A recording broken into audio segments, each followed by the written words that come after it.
我们现在开始讲今天晚上的课。And I'd like to begin now with our teaching for tonight. 今天晚上的课呢，就是题目就是我们每一个人都是一个非常有价值的狂士一个这样子的题目。So the topic of tonight's teaching is that everyone is an extremely valuable diamond in the rough. 首先我们大家都基本上都不太清楚我们自己的这个价值这个就是这个价值呢并不是说世俗的价值就是整体的这个价值，我们的生命的价值，我们很多时候都是不是很清楚到底有多大的价值。Often we are not clear, we don't understand our own value. Value here, I'm not referring to our worldly value, but our overall value, the value of our lives is something that many of us don't really understand. 比如说一个矿石和一个普通的石头、砖头放在一起的话，那用我们的肉眼看基本上就看不出什么不一样的，看不出什么区别。It's just like if we took a rock that contained precious mineral deposits and put it beside a brick, a normal brick. Just looking at both of these with our naked eye, we wouldn't be able to see any difference between the two. 但是实际上普通的石头跟矿石就有很大的不一样。However, there is an extremely big difference between a rock that contains precious mineral deposits and a brick. 矿石里面就含有很多非常有价值的这个矿物。Mineral rocks contain within them many different kinds of precious mineral substances. 而普通的石头就没有这些矿物。But ordinary stones or ordinary rocks don't contain these substances. 但是这个区别就是通过加工以后我才能够发现，用我们的肉眼看是看不出这个区别。However, this difference between the two types of rocks is only one that we can know after a process of refinement or processing. It's not one that we can immediately discern by just looking at the rocks. 那么我们每一个人虽然我们自己不太清楚我们的这个人有多大的价值但是呢，我们就像一个矿石一样，实际上我们的内心深处就有像矿物质一样的非常有价值的东西。Even though many of us are not clear or don't understand the values of our lives, in actual fact, all of us, every person, are just like a mineral rock that in its deepest recesses, in our case, the deepest layer of our minds, contains very valuable substance. 首先我们用印度的8十位大成就者当中的佼佼者就是龙树菩萨的上师叫做萨拉哈大成就者萨拉哈，用萨拉哈的一句话来解释我们今天的这个课。So to lead on to the content of tonight's teaching, I'd like to look at the words of the great Mahasiddha Saraha, who was the teacher of the Indian sage Nagarjuna. 大成就者萨拉哈他有很多祷歌那么其中有一面讲到Saraha wrote many songs of realization. 好，那这个祷歌里面怎么讲呢？说我们的这个心人的心唯一它就是万事万物的种子。And in one of these songs of realization, Saraha described the mind as the seed of all phenomenon, all myriad phenomenon. 然后我们的内心当中可以投射出轮回，也可以投射出这个涅槃。And in this song, Saraha also sang that our mind is able to project both samsara and nirvana. 然后我们的心完全可以满足我们自己的所有的需求，也就是说，如果我想得到什么我的心一定能够给予我想得到的东西。And Saraha also sung that our mind is able to fulfill all of our needs, that it is able to fulfill every wish that we might have. 所以Saraha 就是说，所以我向我的心顶礼就是我们的心就像如意宝一样就像个如意宝一样，我想像如意宝一样的心顶礼这样子，就是一个句子的内容是这样子。So in one verse, Saraha sang, for this reason I bow down to my mind. I bow down to my mind that is like a wish-fulfilling jewel.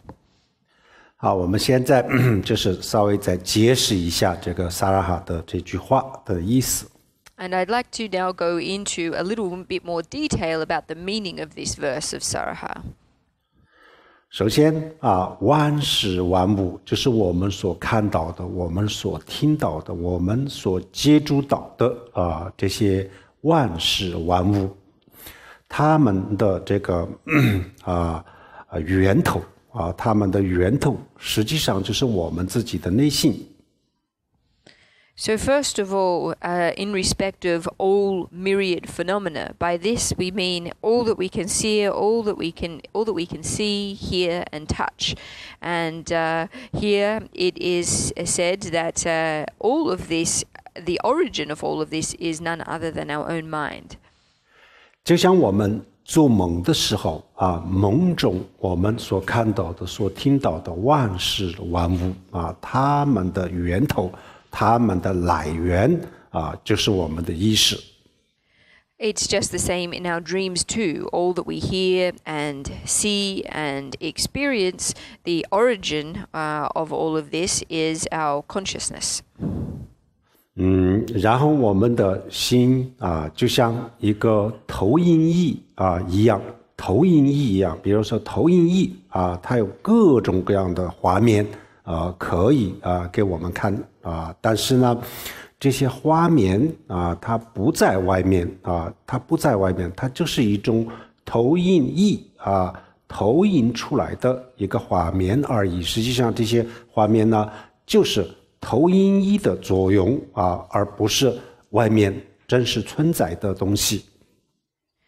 And so we can say that our mind is like a projector. A projecting machine is able to project all different kinds of images. None of these images exist truly in the external world. They are only the effect of the projecting machine. 所以我们的心如果搞不好的话，那么我们的内心当中就会投影出很多很多非常恶劣的非常不好的非常恐怖的这样子的画面那个就是轮回。And our minds, if we don't take care of them well or manage them well, then they will project all kinds of negative and frightening images. 然后投影仪也可以投影出非常优美的、非常美好的让人非常高兴的开心的这样子的画面。And this negative projection is that which we refer to as samsara. At the same time, our mind is also able to project extremely positive, lovely, beautiful, and appealing images. 这种画面就是好比是涅槃。And these images we can compare to nirvana. 那么这样子的话我们就可以理解无论是涅槃或者轮回，所有的源头不在外面而在我们自己的心中。So we can understand this to mean that whether it is nirvana or samsara, that the cause or the origin of both is our mind. Neither of these states exist in the external world. 然后我们的心就给予它能够给予我们所想我们想得到的所有的东西它都可以给予我们。And our minds have the capacity to give us or to deliver us all that we seek for. 比如说我们想这一生或者下一世健康长寿幸福我如果追求这些的话，那我们的心善良的话，那么这些东西呢也可以得到。And so if we seek in this life and our next life to enjoy health and long life, happiness, etc., then by being a good person, having a good mind, it's possible for us to manifest these. 然后我们如果想往生西方极乐世界，那这个需求这个我们的心也可以给我们。And if it is rebirth in Amitabha's Pure Land that we seek, this is also something that our mind is able to deliver us. 然后我们如果想得到阿罗汉的这个国这样子的话，我们去修小乘佛教的这些修法，那么这也就能够得到阿罗汉的国。实际上这个阿罗汉的国也是我们的心给予我们的，所以如果我们有这个要想得到阿罗汉的这种需求的话它也可以满足这个需求。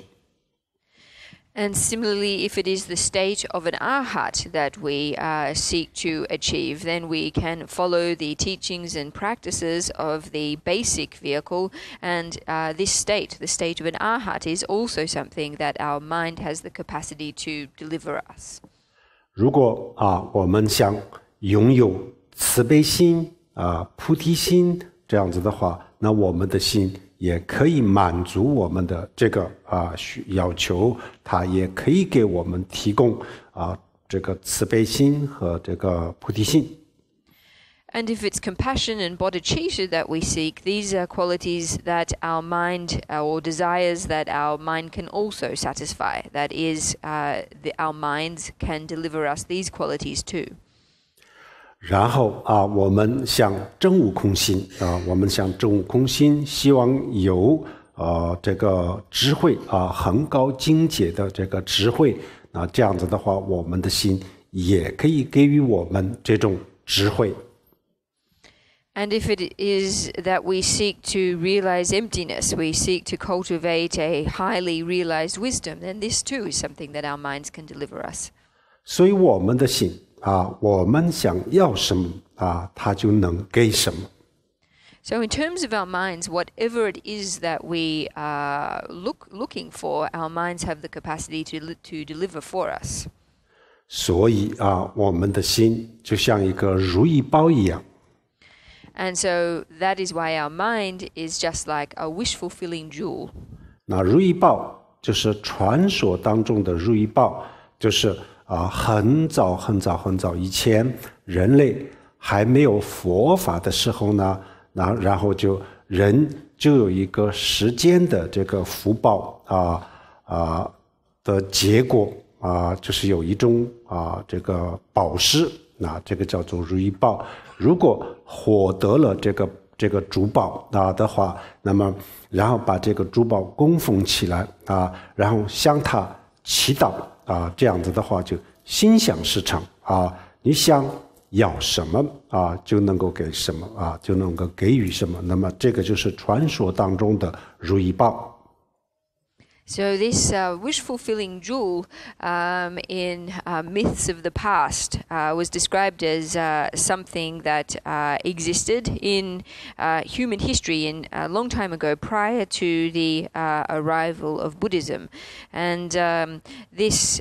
precious jewel, this wish-fulfilling jewel, was one that if people obtained could be prayed to, and then this jewel or this gem had the capacity to fulfill any wish. 但是如意宝，如意宝它只能满足我们的这些世俗的需求如意宝不能让我们往生西方极乐世界，也不能让我们得这个阿罗汉更不能让我们成佛。However, this wish-fulfilling jewel was only able to fulfill worldly desires or worldly aspirations. It wasn't able to assist people to achieve rebirth in Amitabha's pure land or achieve the state of an arhat, much less to achieve Buddhahood. 所以从这个角度来讲我们的心超过了这个如意宝。So from this perspective, we can say that our own minds surpass, transcend wish-fulfilling jewels. 所以萨拉哈的他的第4句里面就讲，我想这个像如意宝一样的心顶礼它不是像外面的任何东西顶礼，它就像我自己的心顶礼。And so that's why in Sahara's Song of Realization, the 4th line, he bows down to his mind that is like a wish-fulfilling jewel. In this verse, Sarahara is not bowing down to any external object, he's bowing down, prostrating to his own mind. 平时我们学佛的人就是烧香拜佛，那我们拜的就是外在的佛菩萨。然后我们跟这些外在的佛菩萨磕头供奉这样子，平时我们都不会说我要向我的心磕头供养我们平时都不会这样子。Most Buddhists tend to make offerings and supplicate deities. They supplicating external deities. They prostrate before external deities and make offerings before external deities. Very seldom do most Buddhists make offerings or bow down to their own minds. 但是实际上三宝佛法僧实际上佛法僧这3个都是我们的这个内心当中存在的。实际上我们的心我们的心的本心既是佛又是法同样也是僧佛法僧实际上都是我们的心的本体，就是佛法僧。In actual fact, however, the 3 jewels, the Buddha, the Dharma, the Sangha, exist in our inner minds. In fact, we can say that the Buddha, the Dharma, and the Sangha are the very essence of our mind. 这个我们应该学习那个宝心论无著菩萨的宝心论。宝心论就讲得非常清楚了宝心论里面讲我们的心的本性就是佛同时是法也是僧。佛法僧外在的佛法僧就是是佛法僧的心想这是佛法僧的心想而已。真正的这个佛法僧，这是我们的心的本性就是佛法僧。And so this is something that we should all learn more about. This is explained very clearly in Bao Xing Lun, which I have for the time being forgotten how to translate into English. But in any case, in this discourse, it is explained very clearly that the Buddha, the Dharma, and the Sangha exist truly in our mind, and that the external Buddha, Dharma, and Sangha are only representations or symbols of these 3 essences of our inner mind. 然后我们的心的本心本心为什么是佛呢因为我们的心的本心就是佛的法身佛的法身这就是我们的心的本心当我们开悟了见到了我们的心的本心的时候呢实际上那个时候我们会发现原来佛的法身呢就是我们自己的心的本心跟我们的心的本心跟佛的法身是无二无别然后真正的佛就是就是法身，法身才是真正的佛啊，宝身啊，化身啊，都是佛的形象啊，佛的形象，佛的本体啊，佛的本体啊，就是这个法身。And the reason for this is that the essence of our mind is none other than the Dharmakaya. And when we perceive this, when we discover the basic essence, the basic nature of our mind, then we will discover that there is no difference from the Buddha's Dharmakaya and the essence of our mind. So this, the Dharmakaya, is the real Buddha, the basic fundamental nature of our minds. 然后法啊也是法啊，佛法，佛经的内容啊，佛经的内容就是佛法啊。那佛经的内容是什么呢？啊，最究竟的佛经的内容就是讲这个佛的法身，所以呢，佛的法身同时也就是佛法。And so too with the Dharma. What does the Dharma refer to? The Dharma is the contents of the Buddhist teachings, the sutras and so forth. And among these teachings, the most ultimate of these teachings teach directly on the Dharmakaya. So the Dharma also pertains to the Dharmakaya. 然后僧也是，比如说一个学生毕业了以后。他当一位教授这样子的话，那么这个教授实际上就是过去的那个学生实际上他就是过去的那个学生同样的，我们成佛了以后呢僧众实际上他向僧众的这个僧众的境界达到了最高的境界的时候呢，这个就是佛。那么佛这是我们的心的本心，所以呢，僧也是我们的心的本心。Similarly with the Sangha, we can liken the Sangha to a student that graduates from university and then becomes a professor. But in actual fact, as a professor, what they are is they were a past student. So all professors were previously students themselves. So we can say too with when we achieve Buddhahood, the highest state of realization. Di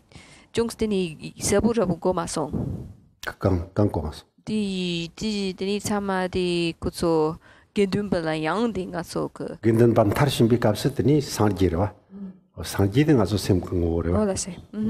So when members of the Sangha reach the highest level of realization, they reach the state of Buddhahood. And again, Buddhahood is none other than the Dharmakaya. 然后平时我们讲这个上师，还有这个善知识，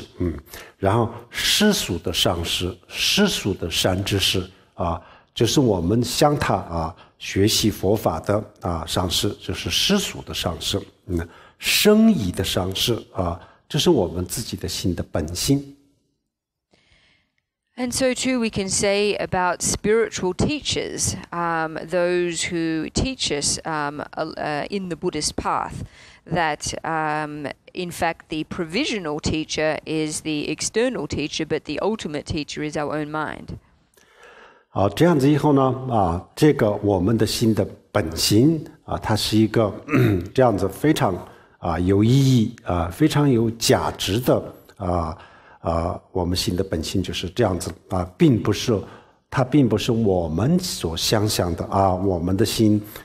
非常浮躁非常这个烦恼有各种各样的烦恼，有贪嗔痴非常的肮脏其实根本就不是这样子。So we can see then that the basic nature of our mind is extremely valuable. It's extremely precious and full of meaning. It's not as we ordinarily understand it to be, that is restless and vexed, full of afflictions and seemingly polluted. It's not like this at all. 那么我们的这个心的本性无论是学佛的不学佛的，有信仰的没有信仰的，任何一个人的心的本性都是一样，没有区别。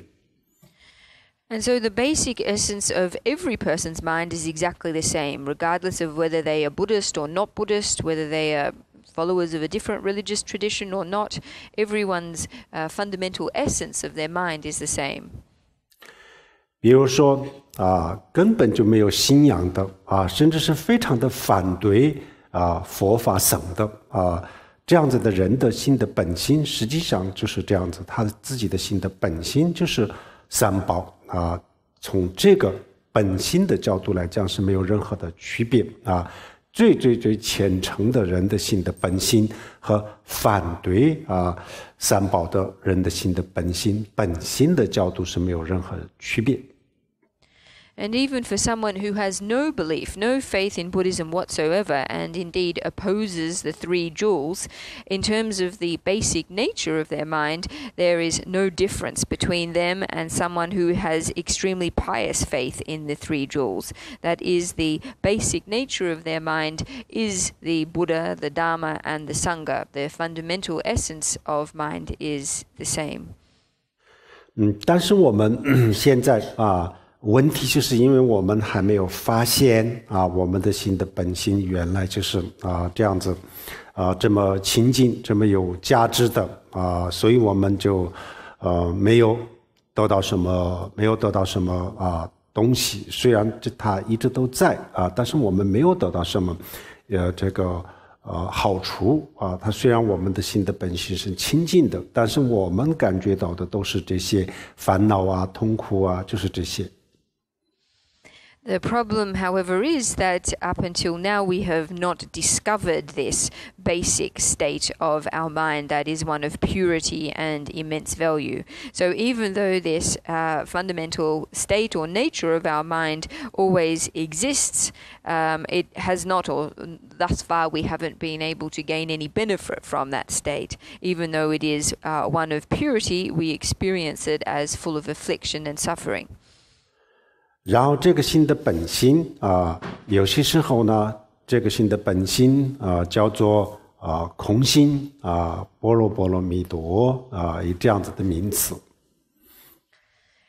Sometimes we refer to this basic nature of our mind as one of emptiness, the emptiness of the Prajna Paramita literature. 然后有些时候就是用佛心如来藏这样子的名词。And sometimes we use the terms Buddha nature or the Tathagata to describe the basic nature of mind. 有些时候呢也会用大受因大圆满这样子的名称。Sometimes we use the words great seal of Mahamudra or great perfection of Dzogchen to describe this ultimate nature of mind. 他们用了很多的不同的名称，但是实际上呢就是表达一个内容。So even though many different words and terms are used to describe this basic nature, in fact they're referring to the same thing. 好，这样子以后呢，我们首先必须要了解我们的心的本心，就是根本就不是我们现在感受到的这样子。So the very first thing that we need to grasp is that the basic nature of our mind is not how we usually experience it. 这个就不仅仅是我们的心的本性我们看到的万事万物，实际上它们都不是我们看到的这样子。But of course, this isn't just the case in relation to the basic nature of our mind. In fact, everything that we see, everything that we hear, is also like this. 昨天晚上我们也讲到了，比如说我们的眼睛看到这些花，红色的、黄色的各种各样的颜色，实际上它们的本质根本不是这样子。During yesterday's teaching, we talked about how these flowers here, they seem to be red and yellow, but in actual fact, they are not these colors in terms of their fundamental essence. 然后我们看到的这些桌子、椅子这些四方形的、长方形的等等，这各种各样的形状，我们看起来是这样，实际上它们的本质根本不是这样子。And it's the case too with all of these things we see around us. Tables, chairs, they appear to have square shapes and rectangular shapes. At least this is how they seem to be, but in terms of their basic or real nature, it's not like this at all. 那这个物理学家科学已经证明了。And these are principles that physics has already established. 但是在这个精神的这个层面啊，科学家也没有什么新的发现啊，这个方面呢，就是没有什么境界，没有什么见解。However, in terms of the basic nature of the mind, this is not something that science has made any particular new discovery in respect of, or any particularly new view. 但是有一个比如说刚才我们看到的，我们看到的呀，我们听到的呀，这些都是我们的感官听起来他们的他们就是比如说声音，还有就是这个世界的颜色、形状都是这样，但是实际上根本不是这样子。这个已经科学证明了以后呢，然后我们可以以此类推那这些都是不是真实的，物质都是我们看到的都不是真实的，这样子的话，那有可能我们的心我们它的本质可能也不是我们所感觉到的一样因为这两个有可能都是这样子我们可以这个时候我们会产生一个这样子的疑问。However, science has proved that those things that we see with our eyes and all that we hear with our ears, in fact, the perceptions of our sensory faculties, colors, forms, etc., are not don't inherently exist in these objects. Now, since science has proven this principle in this domain, we can use this discovery to extrapolate further and ask ourselves whether or not it's the same case with our minds too, that in actual fact the basic essence of our mind isn't the way that we usually experience it to be. 疑问或者是怀疑这个就有两种一个是符合事实的疑问怀疑另外一个呢不符合事实的怀疑怀疑两个都是怀疑，但是呢一个是比较符合事实的，一个是不符合事实，有两种怀疑。So there are two types of doubts. We speak of two types of doubts, one that corresponds with reality and one that doesn't correspond with reality. 比如说这瓶水它如果没有装在这个矿泉水的这个瓶子那外面就是没有任何的标记牌子，这样子的话，那么我们有可能我想看到这瓶水的时候，我想这也许是一瓶水也许是一瓶装的是酒精一瓶酒这个看不出来，我想可能也许是一瓶水这个时候呢，我怀疑它是一瓶水那这个怀疑呢，它是符合事实的我怀疑它是一瓶酒那这个是不符合事实的怀疑。So in terms of distinguishing these two types of doubts, one that corresponds with reality and the other that does not correspond with reality, an example would be this bottle of mineral water.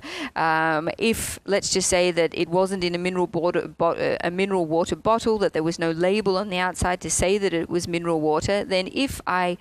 wondered, or if I doubted, if I thought to myself, is this water? It wouldn't be apparent on the surface whether it was water or alcohol, but if I wondered whether or not it was water, then this would be a doubt that corresponded with reality or the way things really are. If I wondered whether it was alcohol, then this would be an example of a doubt or a wondering that does not correspond with the way things really are. 这个时候比如说我们想那这个外面的这个物质世界就不是它的本质，不是我们所看到的那样子。那既然是这样子的话，有可能我们的心它的本质也有可能不是我们所感受到的这样子。那这个怀疑这个疑问呢它就是符合事实的确实就不是它的本质，不是我们所感觉到的那样子。So we can say when we begin to, when we doubt that the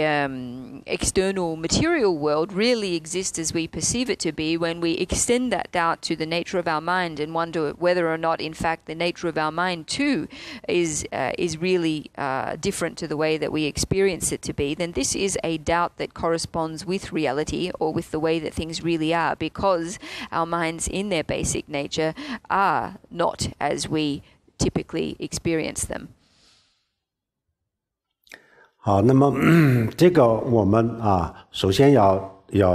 知道我们的心的本性是这样子，那这个要稍微比较清楚，或者是比较全面的要了解的话，那我们要多学一学这个关于如来藏方面的那些佛经或者是我们要多学一下密法的密宗的他的这个观点，那密宗里面讲得非常清楚。So we first need to gain a good understanding that the basic nature of our mind. We need to be clear about this, and in order to do this, we need to study sources that explain this and discuss this, such as Buddhist sutras that discuss the Buddha nature, and also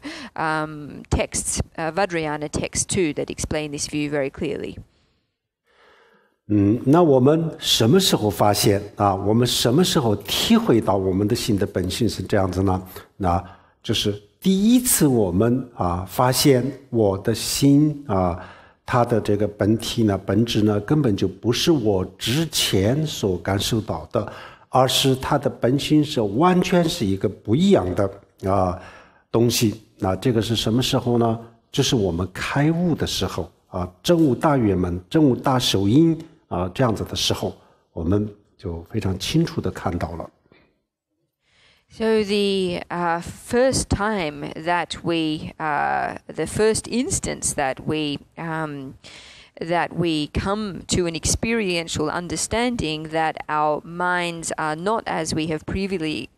experienced them, but rather completely different. This first instance of realization is what we refer to as realizing the basic nature of mind. 实际上整个的大乘佛法、大乘佛教的内容，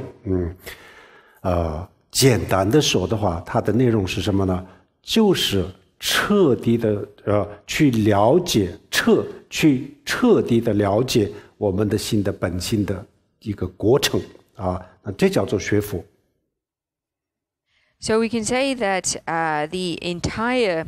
contents of all the Mahayana teachings relate to the process of gaining a thorough and penetrating understanding of the nature of our mind, and learning these is studying Buddhism.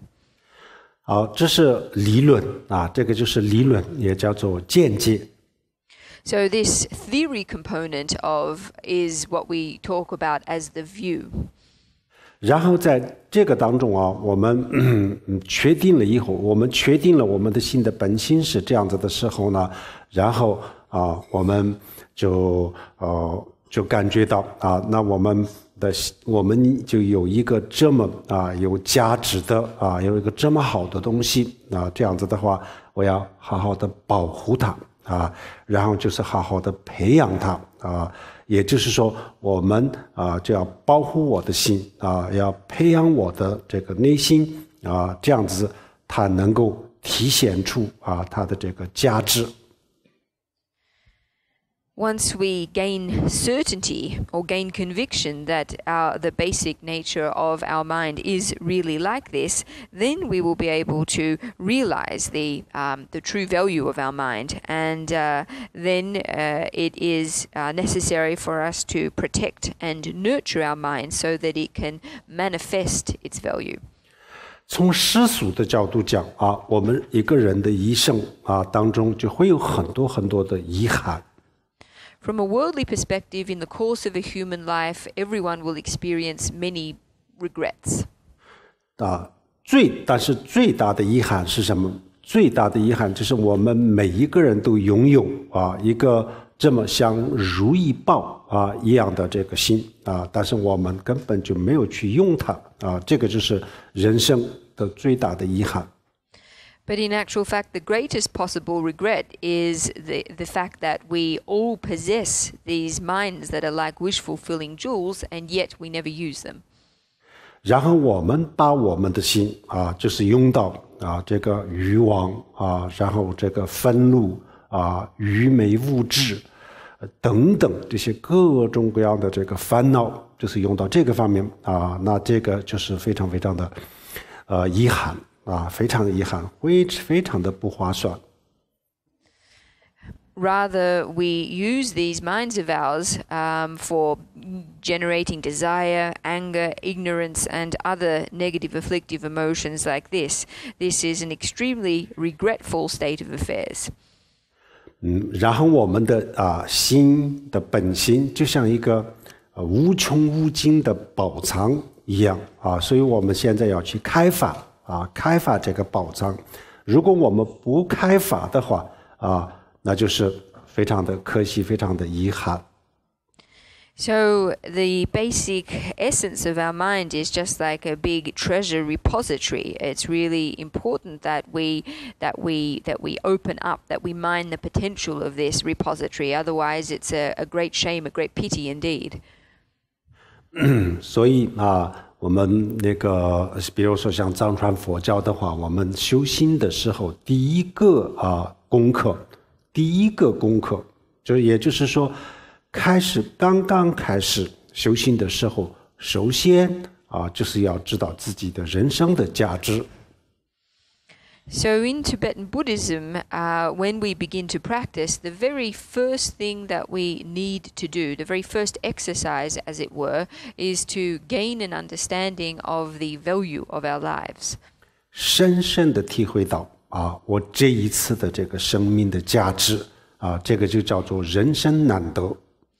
And when we gain a really deep experiential understanding of the great value of these lives, this is what we refer to as understanding the preciousness of a human existence. 让我们充分的认识到了我们的这个生命的价值的时候，然后我们才懂得珍惜这个机会。It's only when we gain an adequate understanding of the value of our lives that we know to cherish this opportunity. 如果我们不知道这个人生的价值这样子的话，那就这一生这个人生这么几十年我们也就不把它当做一个特殊的机会不把它当做一个特殊的机会。Because if we don't understand the value of our lives, then we won't treat these lives of ours that are only several decades long as a particularly special opportunity. 所以呢，我们就是在这个一生当中除了养活自己以外除了能够生存下来以外就没有什么更多的收获。And in this way, we won't have any greater yield or benefit from our lives aside from taking care of our basic survival needs. 所以这个见解就是充分的认识到自己的心的本性，或者是它的价值这个跟我们的修心，还有就是我们的很多都有非常密切的关系。So for this reason, the view, or rather the recognition and understanding of the basic nature of our mind and its value is something that is extremely closely connected to all of our practice.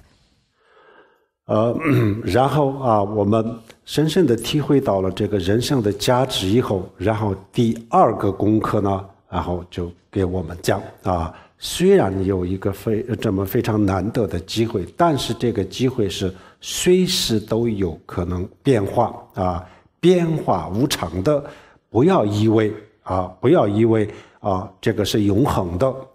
不是这样子一定要知道这个是非常非常无常的这个是为什么让我们知道这个无常呢就是让我们懂得珍惜不仅仅是懂得珍惜，而且赶紧尽快要实现这个我们的人生的这个价值，也就是说要尽快修心。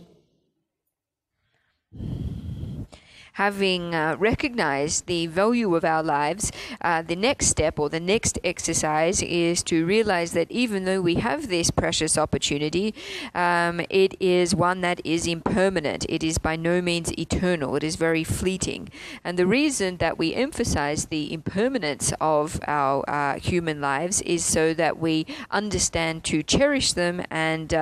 not just cherish them, but also hasten to manifest the value of these lives, that is to say, to hurry up and start practicing. 然后这两个是我们的这个修心的动力比如说我们在这个学佛的道路上走得好不好走得怎么样就是要全靠充分认识到自己的生命的价值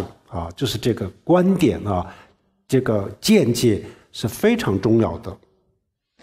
So these two together are really the motivational drive behind our practice, as they really determine how we traverse along the path of practice. So this recognition of the value of our life is an extremely important view. 我们必须要明白如果真正想学佛的话，那必须要有这个正知正见没有见解的话，那这个路上是走不下去的。So it's really important that we understand that in order to practice, it's important that we have established the correct view. Otherwise, it is not possible for us to enter along the path. 比如说我们现在的比如说我们东方的很多的这个佛教徒整天在干什么？就在烧香拜佛，就是为了现实的生活当中的一些利益就忙于烧香拜佛，这个其实也就没有太大意义。For example, these days in Asia, many Buddhists spend most of their practice entails making offerings and supplicating deities with incense for in their own worldly self-interest. This is not something that is particularly meaningful. 然后西方的很多佛教徒所谓的禅宗修禅的就是所谓的这些佛教徒我要非常明确的要说，就是把佛教里面的比如说前世今生善恶因果，把这些佛教的见解全部去掉了以后呢，那就是在佛教里面就有一点点暂时的一个打坐的方法。我不是说这个现在他们的这个正念禅这个他本来也不认为，他们都不认为这个是佛法。我是说自认为自己自称是佛教徒的这些西方的佛教徒很多都是，这是把佛教里面的很多东西丢掉了最基本的东西就丢掉了以后呢，佛教里面有一些东西是暂时给现实生活或者是这一生当中能够得到一点这个能够得到一点改变自己的心态的这样子的方法拿来用，然后就认为自己是佛教徒。其实这个根本不是佛教，根本不是佛教徒根本就不是，还不叫佛教徒。And in the West, among Western Buddhists, there is a phenomenon where people, or among people who call themselves Buddhists, so-called Buddhists, where people do meditation practice, but they strip away many of the fundamentals of Buddhism's fundamental tenets, including past and future lives, reincarnation, karmic cause and effect. And so in doing this, many so so-called Buddhists simply take a few methods or practices from Buddhism that are able to deliver some immediate results in one's life in terms of one's psychological betterment and put these into use. In saying this, I'm not referring to people who are practicing mindfulness meditation. This is a practice or a movement that has never claimed to be Buddhist. What I'm referring to here is people who call themselves Buddhists, who identify as Buddhists, and yet because they strip away, they let go of so many things that are core to Buddhism, in fact, are not Buddhists. 现在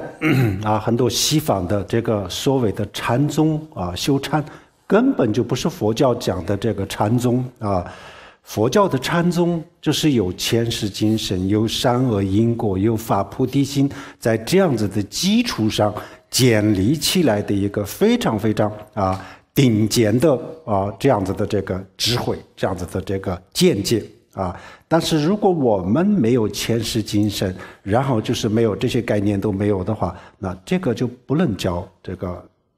禅宗的禅。And in fact, much of what goes by the name of Chan meditation or meditation in the West these days really can't be called Buddhist meditation. Meditation in Buddhism is a practice that is built upon a foundation of belief and acceptance of karmic cause and effect, of bodhicitta, past and future lives, etc. And so meditation that is founded or that takes place upon this foundation is aimed at cultivating really high-level wisdom. But without these fundamentals, then this kind of practice really can't be called Buddhist. 当然这个并不是说所有的东方的佛教徒都烧香拜佛不修心不学习，当然不是这个意思。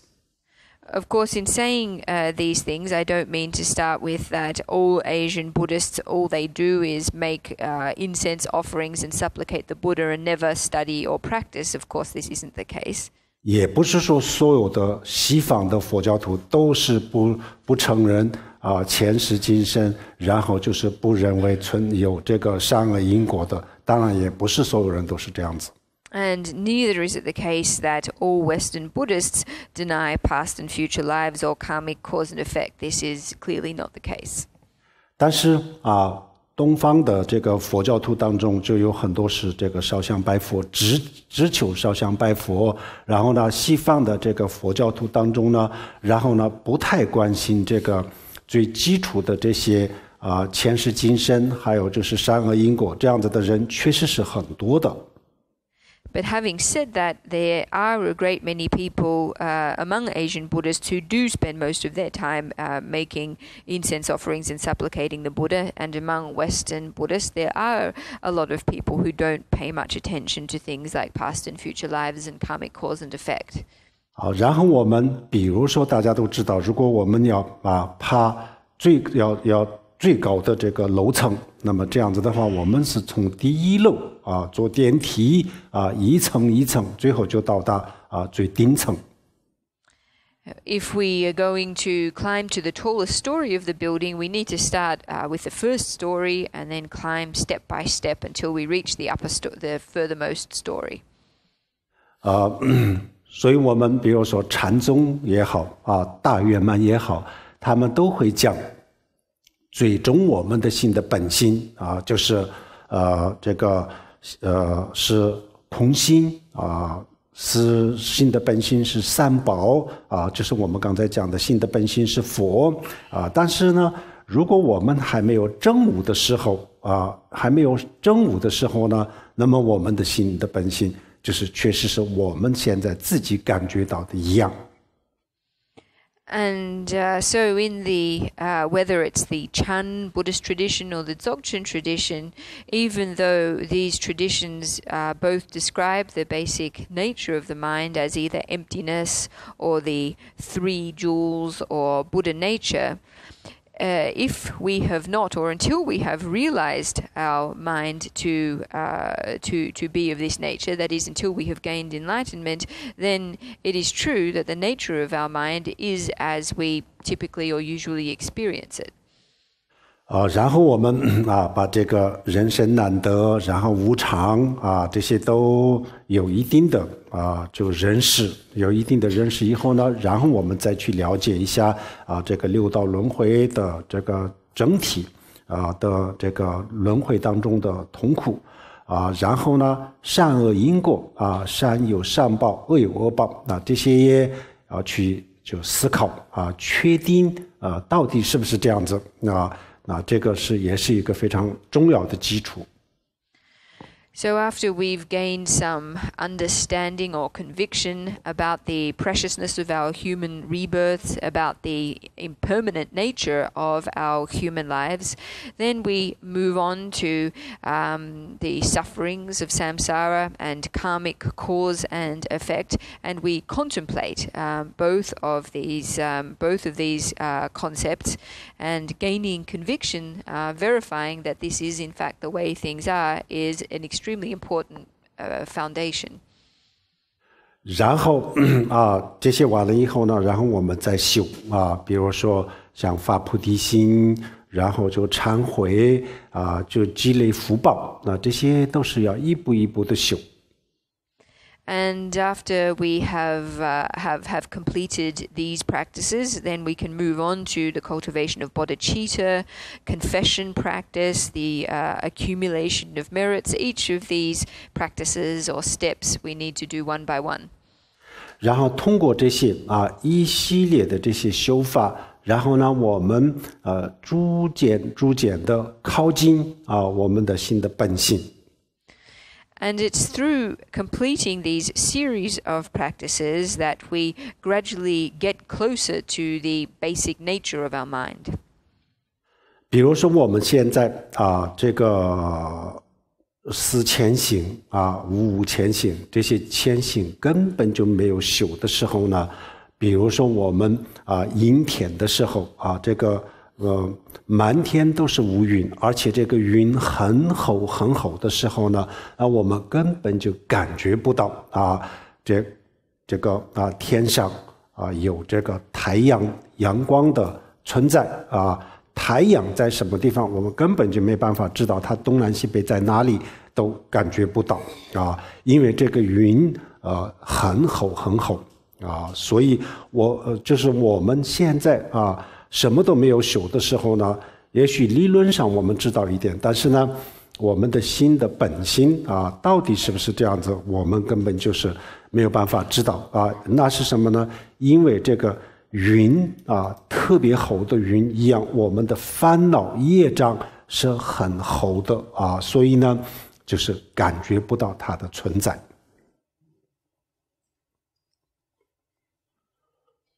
So the 4 common preliminary practices and the 5 uncommon common preliminary practices, in short, the preliminary exercises, if we've not practiced them, then it is like a sky that is obscured by very thick clouds. If on a day like this, when it's very cloudy, then it's not possible for us to see which direction the sun is in. It's not possible for us to perceive the sunshine because of the cloud cover.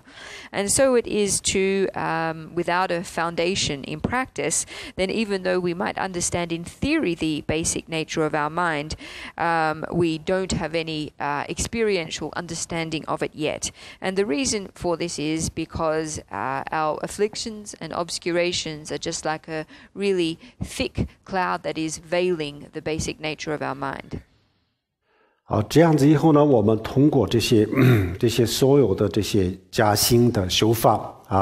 然后呢，我们的业障就是很厚的业障，就通过各种各样的方法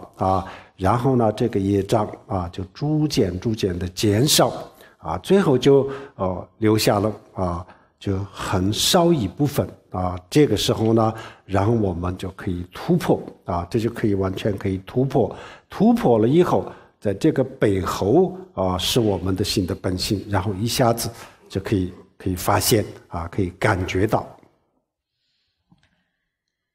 So through doing the preliminary practices, what we are really achieving is gradually reducing the negative karma, the thick negative karma that is obscuring the basic nature of our mind. And so through completing the preliminary practices, we reduce these obscurations until there is only a very small amount left. And when we have reached this stage, then we can break through this or transcend these and discover that behind them is the essence of our mind. This is something that we will be able to perceive or experience. 比如说一开始的时候呢，这个天上的云层非常的厚虽然那个时候这太阳存在，但是我们根本就感觉不到它在哪个位置都不清楚。然后逐渐的这个很厚的云层越来越薄最后呢就只有一层薄薄的云层的时候呢，虽然这个时候还不是看得那么清楚，但是我们知道太阳的这个位置在某一个地方呢，我们可以看到一些光的这个存在同样的，当我们的这个这些业障逐步减少的时候呢，然后我们就开始证悟了。然后我们的证悟，这个时候的证悟呢，还不是非常清楚的还是因为有一些业障因为有一些业障的隔阂但是呢，它就像一层这个薄薄的云一样还是可以看得到这个我们的心的本心的这个存在这个时候就开始开悟了，证悟了，初步的证悟。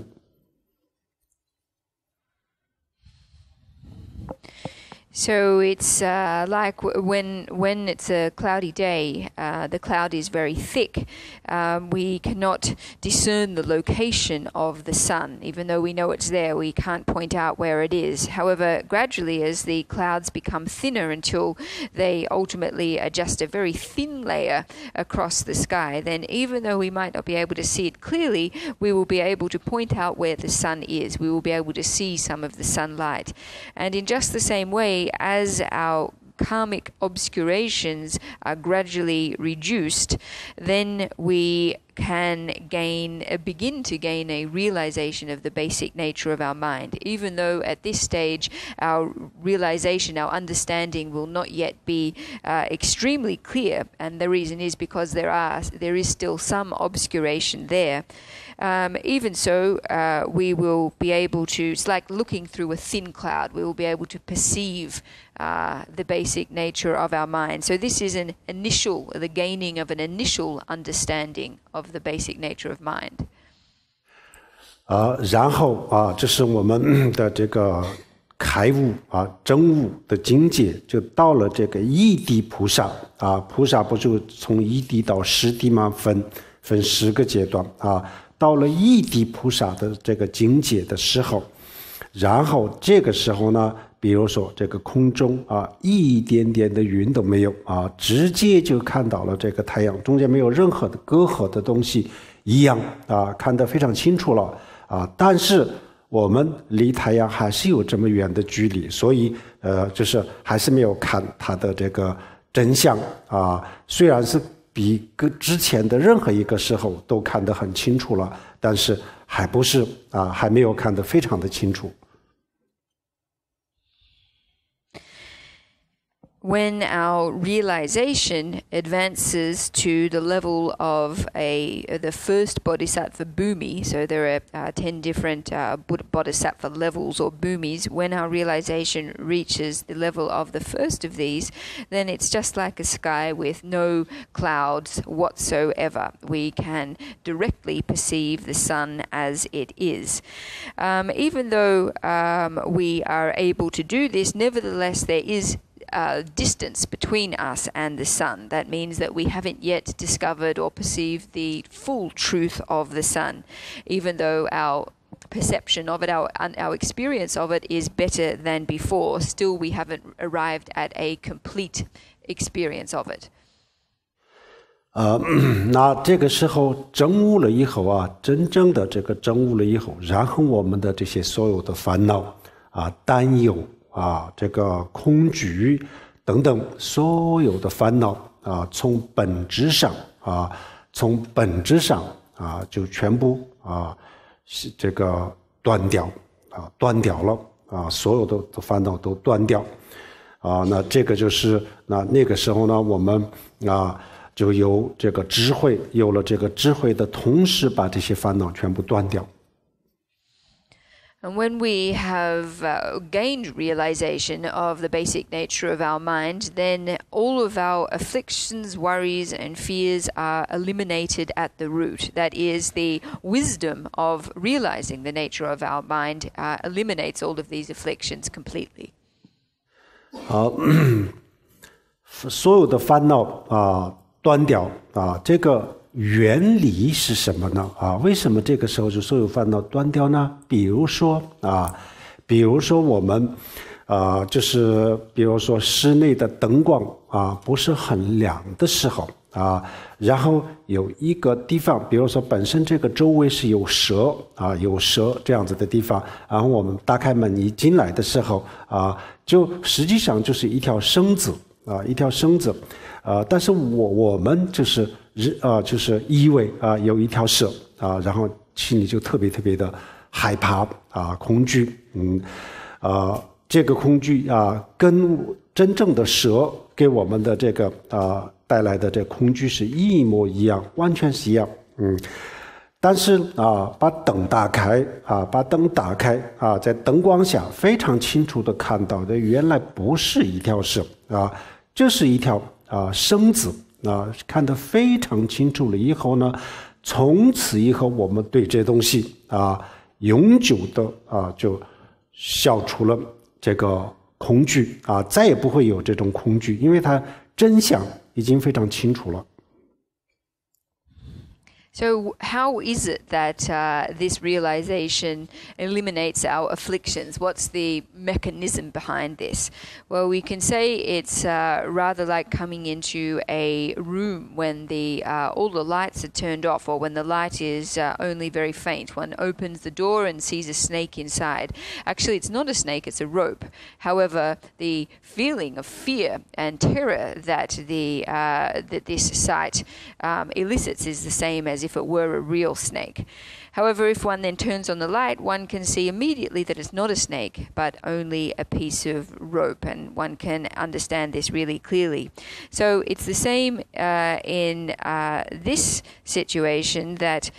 when one discovers this truth, one's fear disappears immediately, and this is due to a direct apprehension of the truth. 然后断除了这些烦恼以后呢，自然我们也就不会造业。那不造业的话，我们下一世轮回的时候不是像现在这样子，因为业力和烦恼就控制我们那么下一世再回来的时候呢，是什么呢？就是因为慈悲心因为慈悲心下一次我们回来的原因是慈悲心来度众生，而不是因为烦恼和业力的这个就这个控制自己没有这个自由就是不想去的地方也要去，不想投生的地方也要投生。那下一次就不是这样子了，然后就是在这个内心当中得到了自由这个时候呢，我们发现投身到什么地方能够帮助众生，就投身到那个地方这个就是自由选择这个就是菩萨的义谛以上的境界。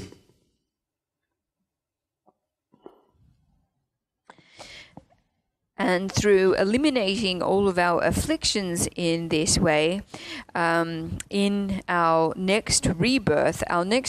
won't be propelled by the force of negative karma and afflictions, but rather propelled by the power of compassion, the desire to be of benefit to other beings. So when our rebirth is powered by affliction and karma, then we have no freedom in our minds. We're reborn where we don't want to be, etc. However, once we gain freedom in our minds, then we seek to be reborn wherever we can be of use to other beings. And this is the level of the first bhumi of a bodhisattva. 这个时候就是对他来说轮回就根本就不是痛苦就是对他来讲轮回根本就不是痛苦，因为他就已经超越了这个痛苦了。所以呢，那不只是我们之前就讲轮回痛苦吗？实际上我们前几天也讲过了，轮回既不是痛苦也不是快乐或者是说轮回既是痛苦也是快乐那到底是什么呢到底是什么？就是以我们的内心以我们的心来决定。我们还没有证悟的时候还没有这种巨大的慈悲心菩提心的时候，轮回给我们带来很多很多的痛苦然后呢我们自己证悟了有菩提心然后有证悟的智慧的时候呢，那这个时候这个轮回就不会给我们带来任何的痛苦。所以这个时候呢，轮回不是痛苦那个时候的主要的这个工作是什么？那一方面呢自己要成佛，一方面是自己的修行，另外一方面就是利益众生利益众生，自利利他就是从义谛以上就完全可以落实到这个自利利他的真正的含义。At this stage of realization, then samsara is no longer experienced as suffering. And the reason for this is that a first level bodhisattva has transcended suffering. But how do we understand this? Didn't we say just before that samsara is suffering? Well, as mentioned in the teachings over the last couple of days, samsara is neither suffering nor happiness, or rather we can turn it around and say that it is both suffering and happiness. As to which way it is or how we experience it depends on our mind. Until we have gained realization, we have generated great wisdom and great compassion, then samsara is experienced as suffering. However, once we have gained the wisdom of realization, we have generated bodhicitta, then samsara is no longer experienced as suffering. So at this point of practice, once one has reached this level of realization, then one's main tasks are achieving full Buddhahood, that is one's own practice, and at the same time benefiting others, benefiting both self and other. This is these tasks or this work is able to be realized from the first level of bodhisattva practice onwards. 好，我们到了这个菩萨的义谛的时候这个时候我们本来是一个框饰然后呢这个框饰加工就是变成了一个半成品我们菩萨义谛的时候呢就是一个半成品那个时候呢我们还没有完全成佛。So once we have reached this level of a first level bodhisattva, so we are like rocks that contain precious mineral substances. When we've reached the first level of first level bodhisattva, then we're like a rock that is partially refined. It hasn't yet manifested its full potential, and that is because we haven't yet achieved Buddhahood. 这个时候虽然是一个半成品，但是呢那个时候呢我们的各方面的这个境界都已经是非常非常高了，所以呢从自己的角度来讲的话，那根本就不会受这个轮回的这个生老病死的影响。So even though at this point we are still halfway there, nevertheless, because of our already advanced level of realization, one is then not impacted negatively by the sufferings of birth, aging, illness, and death. 然后菩萨义谛以后呢，离成佛看起来还有从1D 到10D 还有一个漫长的过程，但是实际上这个速度就很快很快，所以1D 以后呢，很快就会成佛，而且它永远都不会退转。Even though it seems that from the first level of a bodhisattva to full Buddhahood, because there are 10 stages or 10 bhumis involved in this process, even though it seems as if this is a relatively long distance, in actual fact this is traversed very quickly, very rapidly. Can a practitioner who's reached the first stage achieve Buddhahood? And once one has done this, then there is no return. There is no return to a lower state. 然后我们所有的人都有机会就是这一生我们不说下一世再下一世这一生就有机会去证悟，但是这个证悟呢就有很多不同的层次了那初步的这个证悟我们刚才讲了就是有一层薄薄的云层的时候呢，虽然这个看的不是太阳月亮，看的不是非常的清楚，但是还是能够看得到。就这种证悟的话，那我们平时讲的这个证悟呢，大多数都是这种证悟。那这个证悟离菩萨的这个一地还有一点点这个距离但是如果你如果能够达到这个境界的话，那就虽然还不是先连半成品都不是，但是呢也是很有希望了，只要很快就可以达到菩萨的一地这样子这个机会呢我们每一个人都有的所以我们首先要知道我们自己就是一个这个狂士然后我们要去学这个怎么样去体验，怎么样去加工的方法，然后这个不是别人来给我们加工，是而自己自我加工然后把自己变成先变成一个半成品这样子就很快就剩下的就没有问题了。那这个我们这一生每一个人都有这个机会所以希望大家这个我们要学佛要有目的目的这个非常重要，目的就是证悟3个目的，一个是出离心第二个就是菩提心第3个就是证悟这3个目的达到了，那么这一生我们学佛真的是成功了虽然还没有成佛都没关系，很快的。So this is a state that every person in this life, so we're not next life or in coming lives, in this very lifetime, this is something that everybody has an opportunity to realize. Of course, when we talk about realization or gaining realization of the mind, this is something that there are many different levels of. So if we are talking about gaining an initial realization, or a basic realization of the nature of one's mind, and this is usually what we mean when we're talking about this. Well, this is a state, as we mentioned, that is like when there is a thin layer of cloud obscuring the sky, and even though we cannot see the moon or the sun behind the clouds with complete clarity, nevertheless we have some perception, some understanding of it. So